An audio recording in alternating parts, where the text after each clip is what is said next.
What's up, everybody? Welcome to episode 47 of Unfiltered. I'm your host, ChanManV. Got lots of great topics today. WCSNA, GSL CEST Finals, some League of Legends talk, of course, with Richard here. And we're going to do some call-ins today.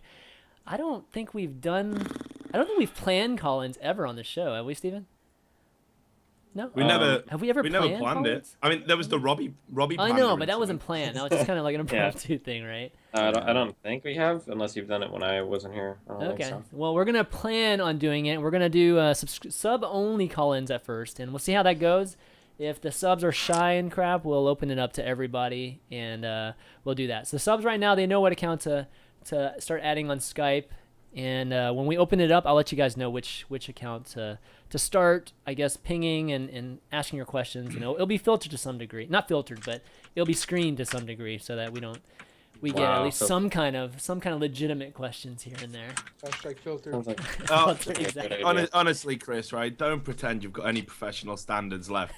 Right, I told him that I wasn't feeling very well before I came on. Like, I've just got over a cold, and he was like, "Oh, well, you know, last show was so funny when you were drunk. Is there anything you could do? Could you take some NyQuil? Could you get fucked up on some pharmaceuticals?" Like, he was gonna. I can't even believe you, Chris. Like, I can't be tried out every week and just like make the show funny, you know, and risk my health to do it. You're gonna have to get somebody else, man. I'm getting too old, though. I have to say, last week was not expected for sure, but it was a good time. It was definitely really I didn't silly even remember and fun. that I'd done a show. Like, I woke up the next day and was reading my Twitter feed, and I was like, I said what? So yeah, it was pretty good. But we're not going to do that again for a while, I don't think. That's right. But no, it's a good time. Definitely silly, and it's always good to have some silly fun on this show. Not always crazy, serious drama on the show. So definitely good times. But today we're going to be talking about some StarCraft to begin with, and that's why I decided to have Mr. desRow here, because I know these two guys are not going to have a great conversation with me in regards to at least WCS. So why don't we start out with some Man, I'm just speaking the truth, man. Oh wait, is this StarCraft chat? Oh boy, here we go. Yes. No, it's all right. I just brought a book because you guys. God. No, wake me up. I know nothing about it anyway. Come on. Idiots. I gotta stop faking. All right, WCSNA. So, desRow, you watched it, right? Yeah, I did. Yeah, Steven, did you watch it all? Good games. Did you watch it all, Steven? WCSNA? No, I was too busy watching WCSKR, dog. GSL, baby. That happened the day before it did. Or the night. Can you just, let me have that, okay? Right. Fuck you. All right, desRow, what'd you think? I watched some of it, too, so. I think Puck played really well and almost caused an upset. Mm-hmm. Almost beating Oz and then kind of losing to Young 2-0. But the rest was expected. I mean, Teja won, Paul Palmer won, and then Alicia won. Basically. Yeah. I mean, there was 6 foreigners, the Chinese and the Americans. Neeb did really well. Yeah, Neeb played well. Definitely played well. He didn't come lackless, but he had some good showings, though. I think he was 1-2, I think, overall, right? Something like that. Yeah. Yeah. It's a shame that Huck lost his luggage, his cell phone, and had a 24-hour flight instead of 14-hour. Yeah. Because there was an airline that went on strike, so that's why it lasted 24 to 26 hours. But yeah, everything went expected. And then there's a nice race representation for the round of 8. It's 3 Terran, 3 Protoss, and 2 Zergs. So. Polt's looking really good, though. I think Polt pretty much primed. I don't know. My guess is Polt's going to win this whole thing. I mean, it was so easy. His games were so easy. It was crazy how easy they were. I don't know. Teja did really well, too, didn't he? Teja did well, too. Yep. I'd love to see a Teja Polt battle again. I mean, Polt Bomber was decent, but I don't know. Bomber didn't seem quite on his game this past weekend. He looks kind of different, though, I have to say. He looks pretty snazzy. Oh, yeah. It's a makeover. Yeah. But the production Bomber was really makeover, nice. Man. It's going from the accountant to a made-over gamer now. I don't even know a model. Yeah. But yeah, they had a 30+K viewer, which is pretty good. More than the GSL Finals, which is Sounds weird. like a live game to me. No, the production was really good. The ESL group and adding Roddy and Nathanius to it, I think was I don't know. It actually added an element to it that I haven't really seen in even ESL or just WCS Europe in a while too. So it was really good. I enjoyed watching the games, enjoyed everything. ESL doing a good job. I don't know. What'd you think, desRow? It's always weird how they have like little to no live audience. Like I understand like it was like sort of last minute and stuff. Hopefully they can like have a really nice live audience for the round of 8 next weekend. So, but no, otherwise it was pretty. The live audience is like 50 people. It's like nothing, right? Yeah, I think the only thing they could do better is put Caloris as far away as possible from the analyst desk, because he's like low diamond and he has no clue what he's saying half the time. Oh, but man. outside of no, but he's like a really good play-by-play. It's just that Yeah. it's called analyst desk. But no, outside of that, it was perfect. Wow. Yeah, it's good to see Roddy back in the ESL studios. And what do you think of Thanias, Richard's favorite caster?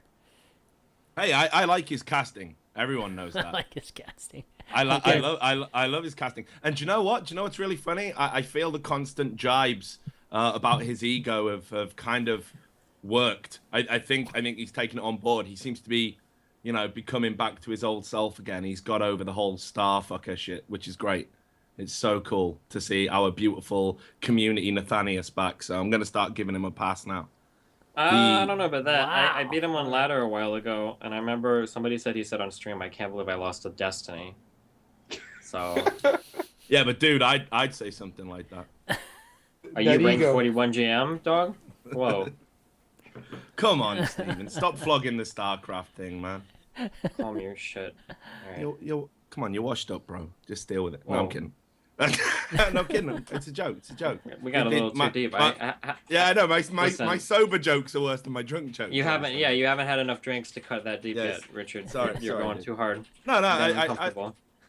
think Nathanias. I know if I was him, I wouldn't put too much stock in the whole playing thing. I don't like that whole if you want to be a good caster, you got to be a good player thing. It's just like so fucking stupid as far as I'm Well, concerned. you have to have, Well, I you mean, have to have it depends understanding. when. His insight is pretty good because he plays. Yeah, his Terran that's what I insight mean, is man. actually pretty good. Yeah, no, but if you have to do like the analysis desk and you have like no clue what's going on, like you literally like don't understand the engagements and you're just swinging and bullshitting, like that you shouldn't just be there, or you should play more. So like if ESL asks the Kellerist to do that, then you should at least play more instead of being like, oh guys, I'm playing Pokemon. Oh guys, I'm playing Hearthstone. Oh guys, I'm playing Heroes of the Storm. Anyone else excited? Like, yeah.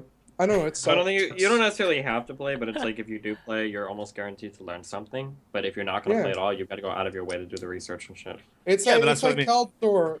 It's like Kaldor saying he has no time to play and then he binges for like 40 hours on Heroes of the Storm. It's like, come on. Ouch. Ouch It's is true. right. Everyone's getting I called mean- the fuck out. Like, what the fuck? What have I But it's started? I true, was the just saying casters, Nathanias man. has ditched his ego. That's all I wanted to say. Like, Okay. Okay. No, but it's no, fine. Des, bro, it's unfiltered. I do not want to filter you. That's Chris's job. That's my job, please. But yeah, overall though, I think production was good, and we were kind of holding our breath. I guess we expected. We kind of had some expectation with ESL, doing WCS NA2, and I think they lived up to those expectations, and hopefully it'll continue to be, continue to get better, and we'll see what happens when they move over to that new studio in LA. I can't wait to see that too, and who will be casting that, because I can't think it's only going to be Roddy and Nathaniel. It's got to be a couple other people too. I would expect. Why? So, what the hell is that shit? Wow, I'm sorry. I hope that's the phone. I hope that's the I phone. know. Why do you think they need? I know your girlfriend's been over. What? Trust Why me, do if you it think they wasn't need my more phone, it would have been a casters? lot louder. What? Why do you think they need more casters? Because they're making it work with 2 casters in EU. Like unless you're doing the live thing. They cycled through. They cycled through like 3, right? I mean, Yeah, Apollo, but Polaris, only- and Todd. Yeah, but only for the live show, like on when it's at the studio for the round of 16. I don't think they need more than 2 for the studio, because it's like Okay. very short hours. Yeah, that No? that might be possible. It's just I'm kind of curious if they're gonna bring on maybe one. I don't know. Maybe have an extra slot for a caster. The caster slots right now are all taken for the most part. So So who else would you have from NA? I don't Like, know. That's a Control, good question. Rift King. Who else? Jeff. Well, Jeff's not in LA, right? He's in San Francisco. Oh. So it's not quite there. Rifkin, I don't know, maybe. He seems to definitely want to do some casting, and he's been doing a pretty good job with the base trade TV stuff. So Yeah. I think he's. I just saw. I'm really sorry. I just scrolled down. This is completely unrelated. I just scrolled down and I saw the little Hearthstone card you made of yourself, and it's really fucking adorable. I'm sorry. Keep going. I didn't make it. Somebody made it for me. Oh, it's really cute. If you guys haven't seen that, go to the Unfiltered Oh, ChanManV twitch.tv/, and scroll down, and you can see the ChanManV card. It's really cute. I'm sorry. Go ahead. That was totally unrelated. My bad. Keep going. Oh man, Steven knowing how to throw me off, dude. I'm sorry. I'm gonna look at that. Okay. Any last thoughts on WCSNA, desRow? Well, the lack of region lock is okay, because it helps for challenger, but it's kind of sad. Like some people really don't like seeing a top 8 with only Koreans, but Well, maybe one day. It's going to be a slow process, guys. It's not going to happen like the first season that we do the region locking thing. But like you said, but the problem is good. we don't know how many seasons of life StarCraft 2 has left in it. Oh, so like, God. will there be enough time? Yes, there will be enough time. Okay. Come on, Steven. No, but it was a big deal in Challenger, right, Mark or Yeah. desRow? It did have an impact on Challenger, and that's good. That's definitely good. And we were able to see some guys, and they didn't make it to top 8, but still, we saw a good number of guys in top 16. So hopefully we'll see more of those folks. Man, I'm telling you, on your Hearthstone card, they missed a trick. You should have been an active that you silence people as soon as you play it. And the only card in the game that's resistant to that. The only card in the game that's resistant to that could be a Thorin card. Could be silenced by everything but ChanMan. That would really work. Like someone get on that. Damn, that is a good one, Richard. Fuck, I know this is what I'm so like. good. I've actually got brain cells So functioning good. today. So, until the painkillers kick in. All right, let's talk about GSL, guys. GSL Code S Finals. Steven, I know you watched a little bit of this, right? Yeah, why do they have like 30 minutes of breaks between games? Oh my fucking god. Does anybody know? You gotta get the ad money, dude. But they should have like content, I guess, like I'm gonna start interview or doing that. anything. They must make like- so much money. Yeah, they don't have anything. It's just ad after ad. There's just jack shit going on. Okay, so would you rather Maybe have they- that or the K-pop dancers? Oh, maybe I they would don't rather know see that. games. Go ahead, sorry. I would rather see games, like people playing. Like, would I turn it on to watch? I mean, like I can understand like a 5 or even a 5-minute break between every game is a little bit excessive. Maybe like a 1 or 2 or 3-minute break between games would be fine, but like a 15, 20, 30-minute game break between some of the games they're is way pretty too long. fucking much for me. I wonder if it's purely for ads or if the process. I mean, the players I just don't want know. that much time and shit. I don't know. No clue. Are the coaches allowed to talk to them? I forget in between games. Not Can- sure. Can they walk out of the booth and? Do you know, desRow? Can they actually go and consult? with teams and Well, no, the coaches talk to them. And I think they slow it down just in case it's like a 4-0, so the show isn't short. Oh, Like they okay, send that's everyone true. home after 40 minutes. shit? Yeah, But that's true. I mean, when it was like I think like 3-2 or 3-3, like they should just cut the breaks. Like they should know by now that 70% of the people have ad block and ads are fucking worthless. Well, I don't know if they're like Twitch ads or anything like that. They're actually Some of them were, some of them were. in stream ads. Also, yeah. somebody in chat mentioned, Super mentioned, yeah, some were sporadic. Yeah, like there was one, like I remember one of the breaks was like 2 minutes, and we hopped right into the next game, and then another one was like 30 minutes. Like there was just like, it would have been nice if it was like a timer or countdown or something, but I don't know, I'm just being a pussy.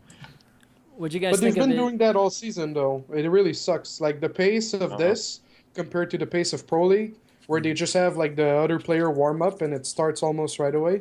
Yeah. It's like insane. Gotcha. Yeah, definitely. What do you think of the finals being held in the studios versus some other bigger stage kind of venue that they've always done in the past?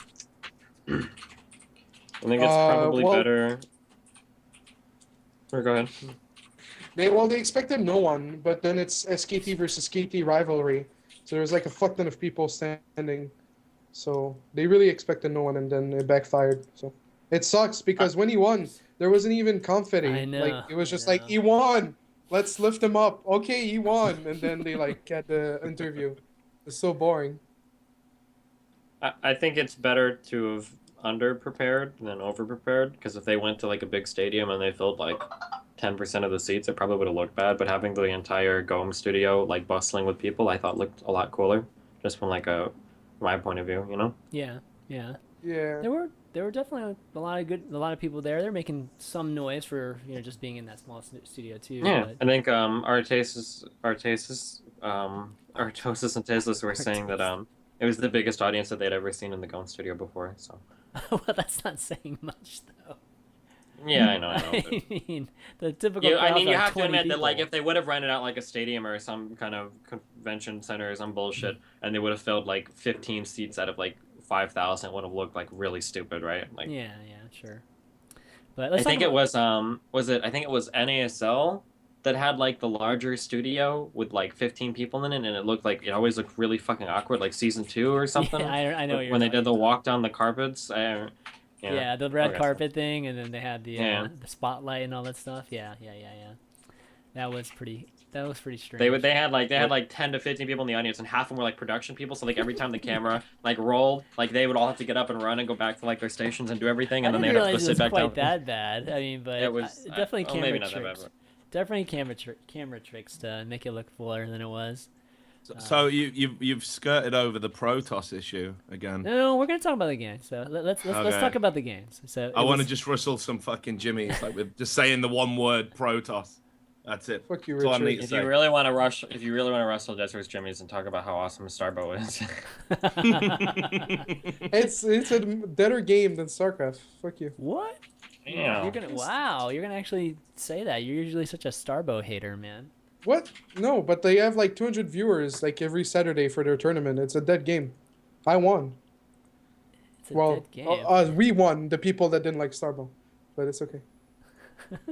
They're still chugging on though, but anyways, let's talk about the game. Zest vs. Sue. Spoiler, guys. I'll give you like 10 seconds if you want to mute, if you haven't seen it already. Okay, Zest won. Right. So fuck those guys. I hate people who cry about spoilers. Yeah. Assholes. The biggest thing with this, the biggest thing with I don't know, the finals for me was that Sue looked like he was dominating the series for about 3.5 games. Even though he lost one of the first 3 games, he still, I don't know, it just felt like he was in control of every game at some point, and 2 of them he won pretty easily. And then game 4, I mean, I don't even know what happened in game 4, but desRow, you watch game 4? Yeah, I watched game 4. I think one of the easiest way to lose is to stay on an army con for too long. So he stayed on Mutas for far too long, and he let CEST come back, because he could have made like a really good tech switch with all the money and the bases he had, but instead he kept trying to finish it, and he got stuck in a mindset, and then he looked like an imbecile. And after that, the momentum shifted. And what did you think of game 4, ChanManV? Hey, Steven, you didn't see game 4, right? Or did you? I only watched up to game 3. It is game 4. Well, so casual. desRow is putting it really, really nicely, okay? Because Sue threw that game badly, like really, really badly. And the guy had 12,000 minerals. I think he had 10,000 gas. He had him contained to 12 stalkers and a couple sentries in his third, in his mineral line. And he had I think he was maxed. I think he was maxed in mutas and lings. And he sat there just throwing his lings and his mutas into that choke over and over again. And I think he lost 3 armies that way. I think that's right? It was he lost 3. yeah. And he had 6 bases at the time. So totally threw that game. And I think after that he wasn't quite the same. I mean, he did end up squeaking out one more game and then went into game 7. But the rest of the games were not nearly as smooth as the first 3. But I don't know. Any other games kind of stand out to you? That was the biggest one for me, man. That was crazy. Well, the game 7 was he tried to mute a bait. Into Roach Hydra, and it completely failed. So it sucked for him. He had a nice idea, but it didn't work. It's too obvious. Roach Hydra is so good on Daedalus because it's so wide open and you can't force fill anything. But Zest was ready. Don't work at all on that map. Yeah, it's disgusting, man. So wide. I was being sarcastic. Fuck you. What, dude? Have you seen how Daedalus is wide is? Fuck you, man. So biased. Man. So one thing about Sue is that he was playing Ling Muta almost every single game. At least he opened with. Yeah, because force fields are fucking lame as shit. I don't blame him. I never see you do Ling Muto. What the fuck, dude? I What's try this? to, What's this but Swarm is bullshit, dude? That I I always do see. my 2-base farmhouse build is so fucking good. Yeah, but they're not ready for it if they've Oh never my seen god, it I before. was It's been pretty watching funny. It's Oh. pretty fucking funny. I did it one game yesterday to a Velo. He rage quit pretty hard. But I was already up against him like 2 hours, 3 hours, some shit, and he was really mad that day. But You play series against the Villa? What the fuck? Purposely yeah, you or have no? to. If you let him get into the late game, it's disgusting. I play so tryhard. It's funny when he says I like all in him from 5 bases, like my 5 base all in. It's pretty funny. Like every time I do it. Yeah, fun. But all right, so Code S is over, season 1. I don't know. What'd you guys think? It's kind of Code S back, right, to what it used to be. Any different to you? Yeah. Any different to you than WCS Korea last year? Well, there was 16 protests in the round of 32, and a lot of people complained, but Yeah. I don't think it's gonna change with all the changes and stuff. I think season 2 will be better. Like, I don't mind that many protests, but people actually do. So Yeah. It was kind of a shame because the semis was a ZVZ and a PvP, so that kind of sucked too. Yeah. But at least the finals wasn't a PvP or anything like that. But definitely good, and hopefully we'll have just as good a finals in the I guess WCS NA and EU, which will be coming up really, really soon. But all right, any other StarCraft news you guys want to talk about? You want to talk about C on the lists? Which one? Or the C, the MISC, the top 50 streamers? Oh, you meant talk the streamers? Okay, yeah, I think desRow wanted to talk about. I want Steven's opinion. The latest top 50 streamers list. Yeah. And the StarCraft 2 is dying. Why do I have to be the dead game giver?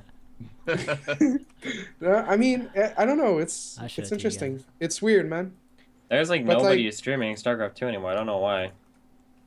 Well, the ad revenue is shit, and they like. Oh they, yeah, like, the ad probably- revenue is. Yeah. Like What's the then- difference it between is ad revenue honestly- for StarCraft versus streaming League of Well, no, Legends?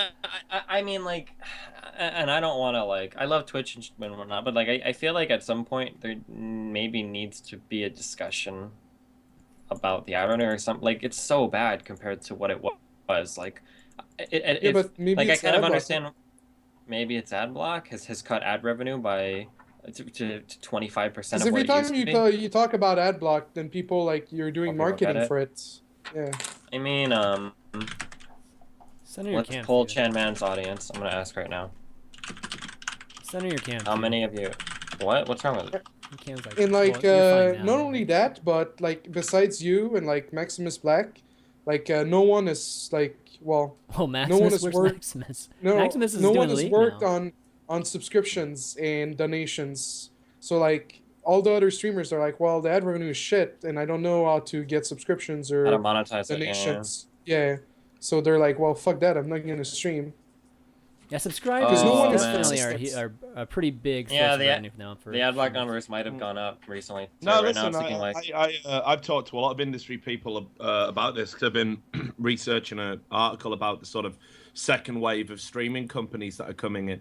And the unofficial number in sort of industry circles is about 40% of people that use streaming platforms using you some you form got of- it. You have to be that number is what do you call it? There if somebody's like a business major, they probably have better terms for this. But there are different subsets of demographics that are more relevant than others. That sounded like nonsense. So let me yeah. So what I'm saying is that even though different streamings like Ustream or Livestream might say something about like, oh, this is the ad block numbers for this or this or this, like we're dealing the subset of the demographic that we're dealing with is a very I don't want to say very tech savvy because the majority of you guys are fucking retarded. I'm very sorry to say that, but Wow. more tech savvy, Right. more tech savvy than most people.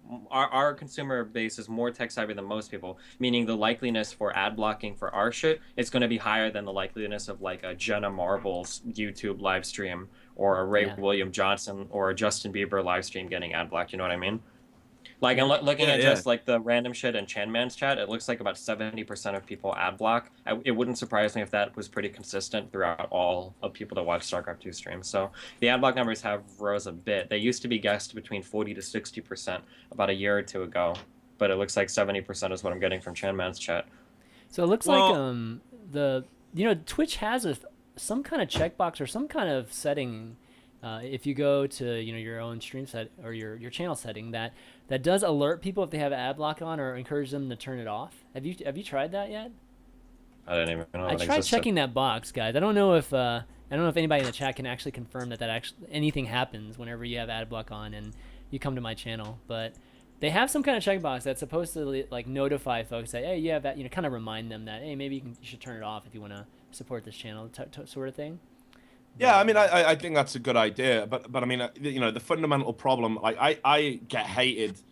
It's probably the only thing that generally people in the upper echelons of the industry pretend to respect me because they're scared I'll write something about them if they don't.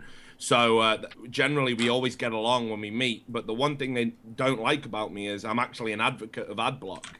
And the reason for that is I see it as something that's fundamentally democratizing. I think you should have the choice as to whether you support a streamer or not by allowing them to display adverts to you. I think it's one of the things that's great about the. No, seriously, I genuinely believe it, dude. I've ever heard in my life. No, I knew as a streamer you would feel that way. No, it's not as a streamer. I try not to ever get into this argument because obviously as a streamer it looks like all of my arguments are biased. But like if you don't want to support somebody, then just don't watch them. Why steal the bandwidth? You're essentially just stealing bandwidth from Twitch, and they're not getting any compensation for it whatsoever by not watching that. Right, see, and this is the thing. You can't equate it to normal TV, and this is one of the problems. People say, "Oh, well, you get up and you don't watch the adverts, or you flick channels when adverts come on your television." But of course, you're not getting paid per view. They've already sold that ad space based on Nielsen ratings for what they can expect to see within that proposed thing. So it's a completely different business model. So there isn't anything that's equatable. But I know what you're saying. But here's the thing, right? Like. Okay, I grew up in an era of sort of like where gaming was all about try before you buy. Okay, so let's say I don't know if I'm gonna like your stream. I don't know what is representative of your average stream. I would say I've got to watch your stream a bunch of times before I can really get a handle on whether I like this Destiny guy. Whether I like his shtick, the games he plays. I don't think necessarily I should be. I don't want to run the risk. I don't want to run the risk of seeing 1 or 2 ads before I determine whether or not I should watch ads for your stream. Like, do you have any idea how insanely pretentious that sounds? Like, my time is so like, if it was Donald Trump watching my stream, I could understand. If Donald Trump's like, Steven, like, I'm gonna level with you, man. I don't have time to sit through these fucking ads. Like, like a random fucking kid in college is like, well, I'm going to go ahead and save my evaluation for this stream until I've consumed an adequate amount of content to know whether or not I should view ads and support this. Let's not look at it from the viewpoint of my time, because obviously I'm kind of like Donald Trump in the sense that I'm going bald and trying to hide it really badly. But I'm certainly not a wealthy man, and my time is far from fucking important. But which is why I do all of Chris's shows. But imagine, let's say, for example, that I think, okay, well, I'm going to go into this with my eyes wide open, and I'm going to watch this streamer today. This Destiny guy sounds cool. He's got a few thousand people watching him play Eve. I've played Eve once. This could be entertaining. I start watching it, and then you start talking, and you say something I fundamentally disagree with that makes me so revolted, I never want to watch your stream again. But I've already given you money. So, yeah, but I mean, that's kind of you're not watching. But it's not like that. Like, I mean, that's how it works, though. That's how it works in everything else in the world. How many people went to Papa John's after they found out the CEO was like against the healthcare, whatever? And they're like, I bought like 16 pizzas like 10 weeks ago, and I want to get the money back for that because now after I bought them, I found out that you did something that like I disagree. Like that doesn't work and no other place in the world does it work like that. Why would we expect it to work? But I would argue there's a difference between supporting a business and supporting an individual directly. It's like, okay, here's an example. Okay, say there was an individual guy. Say there's an individual guy that makes pizzas and sells pizzas in his fucking house. And then you find out 10 weeks later that he donates to a super PAC that condemns homosexuality. Would you go to the guy's house and say, hey, like, I bought pizzas from you a while ago? No, like, you watch I think maybe the point in all of this, Steven, is maybe I would. Okay, but like, okay, so let's try this argument. Okay, so you've got bands now, putting albums up on a website, and they say download the album, see what you think about it, and then make a donation based on what you think it's worth. And obviously, some people ain't gonna pay. Obviously, some people aren't going to give them any money, but totally they've got the album. The band is making the choice totally different, to put it up. Yeah, but that's what I'm saying. I think that is a smarter...